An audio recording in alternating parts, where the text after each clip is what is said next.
it's me, Jay, your GM. I use he, them. And hello, me, it's your heir. That's who I am, and I use he, him, and this is J on air, colon space, an acronym J made up.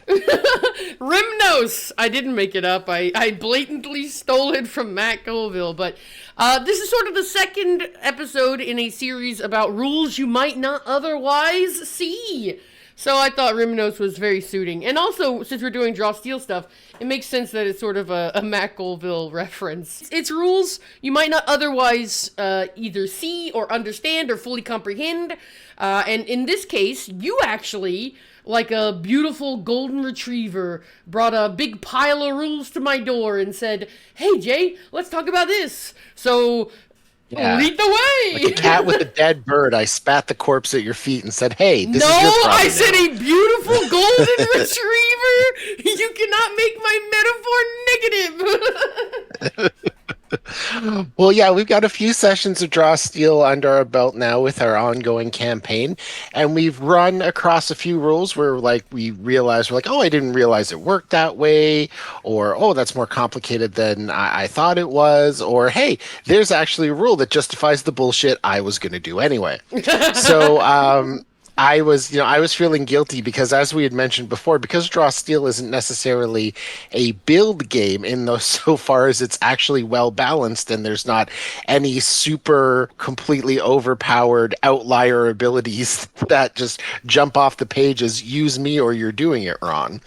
I've been playing around with different character options on my tactician in between sessions, playing around with the different ones to find out, which ones I like the feel of the most.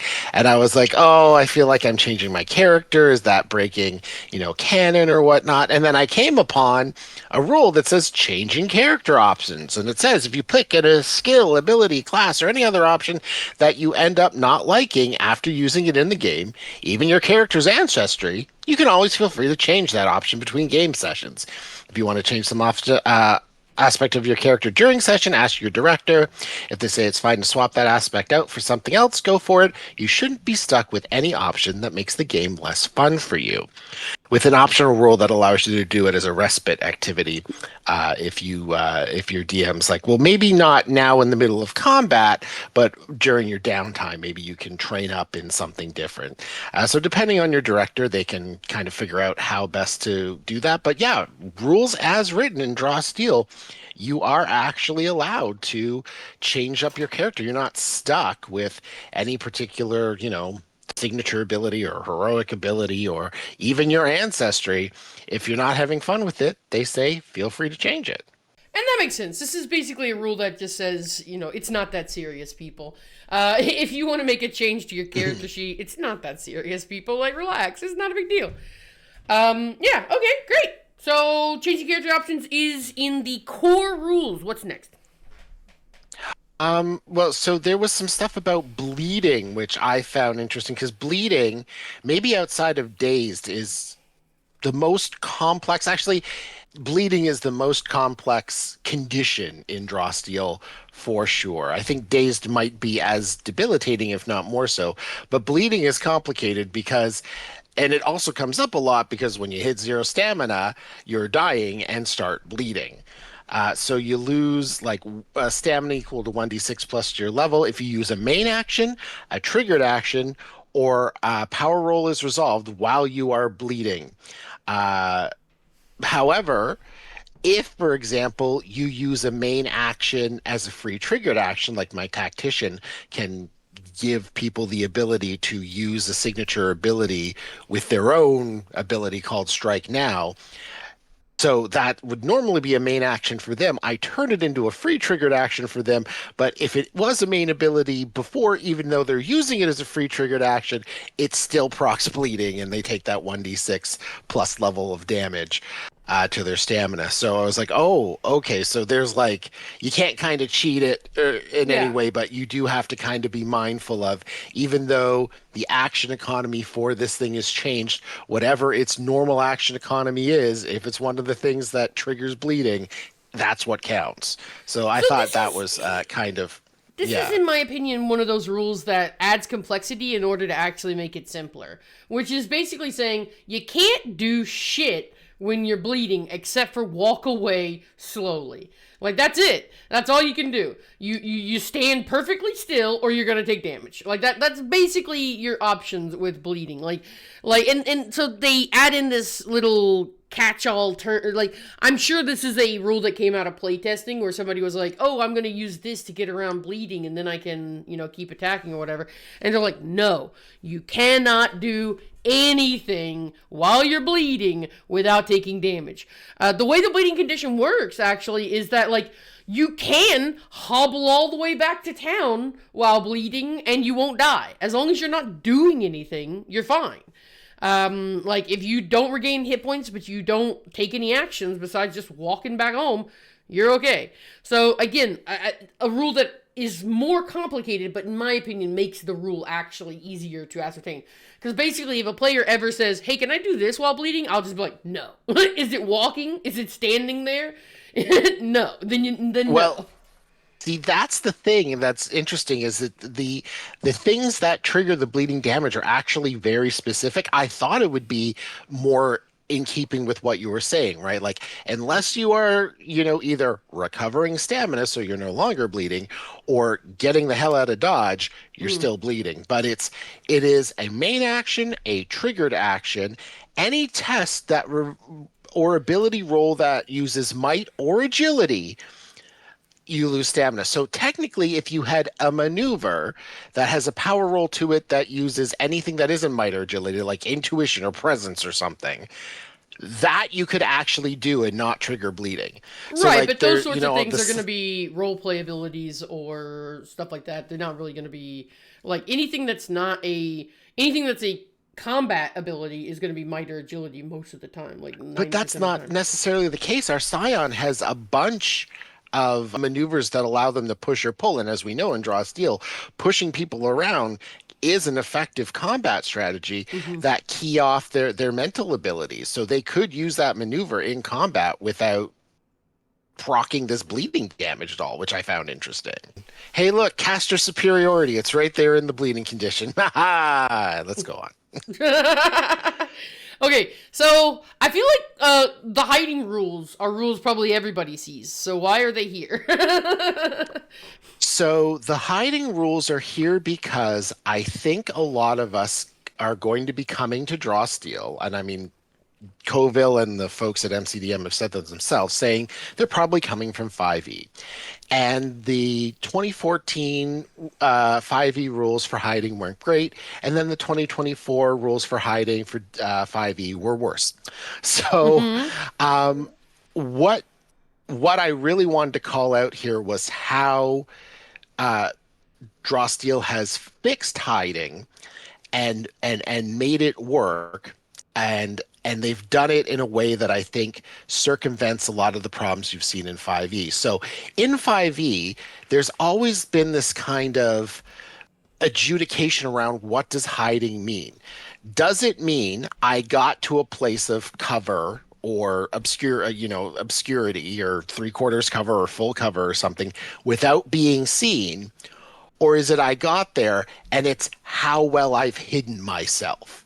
Okay. Like, did I pick the best spot to hide?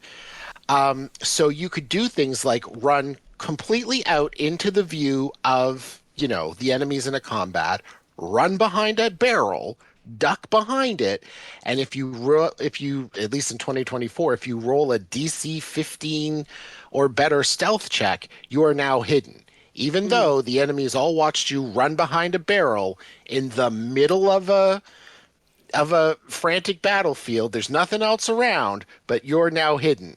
Hmm. And what does that mean? Does that mean they can't see you behind the barrel? Well, of course not. You're hidden behind it. You have cover. Does it mean they don't know you're there? Does it mean that they didn't see you hide behind the barrel?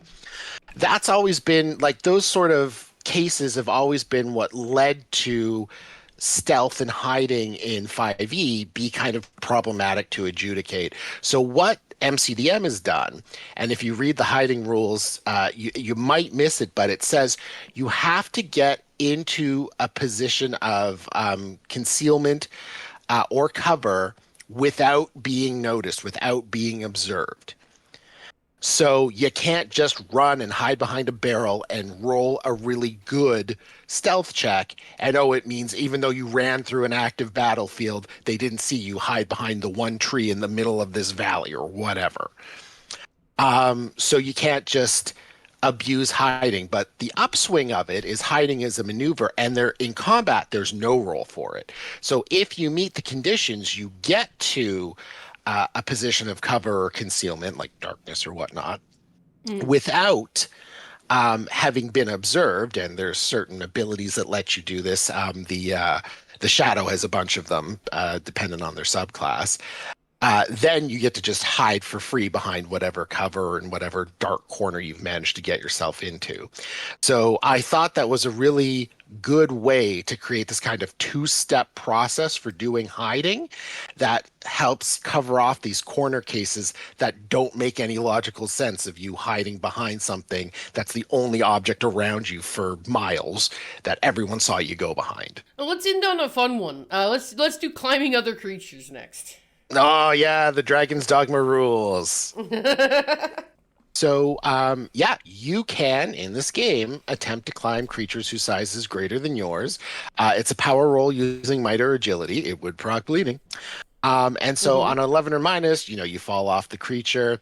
On, your typical mix success, you fail to climb the creature, but you don't end up like taking a free strike against you. Essentially, they get an opportunity attack if you fail to climb them and totally botch the roll. And on a tier 3 success, you climb the creature successfully. So you might not realize, because I've never seen any codified rules in 5e or any other system I've played for climbing larger creatures in order to, like get up to the eye of a cyclops or all those other, classic pulp adventure sort of things. So I really wanted to call this out because it's cool.